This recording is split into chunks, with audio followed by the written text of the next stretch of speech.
Hey, wait! Can you guess the right phrasal verb? Let's play a quick English quiz. Phrasal verb edition. তোমার কতটা phrasal verb মনে আছে? চলো test করে দেখি. Let's test. Number 1. Which phrasal verb means cancel? কোনো কিছু বাতিল করা. Options: A. Call in. Option B. Call off. Option C. Put out. Comment down your answer. The answer is option B, call off. Example, they called off their wedding. তারা তাদের বিয়েটা বাতিল করেছিল. Quiz number 2. Which phrasal verb means to admire someone? কাউকে শ্রদ্ধা করা. Option A, look up to.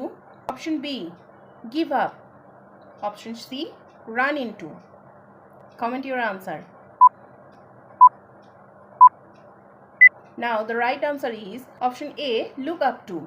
Example, I look up to my teachers. আমি আমার টিচারদের শ্রদ্ধা করি. Now question number 3. Which one means delay or postpone? Delay or postpone মানে কোনো কাজ পিছিয়ে দেওয়া. Option A, put off. Option B, run into. Option C, take over. Comment your answer. Now the right answer is option A, put off. Example, they put off the meeting. তারা মিটিংটা postpone করেছে. How many did you get right? 1, 2 or all of 3? Comment down. Like if you love English learning. Subscribe for more English quiz like this. Bye bye.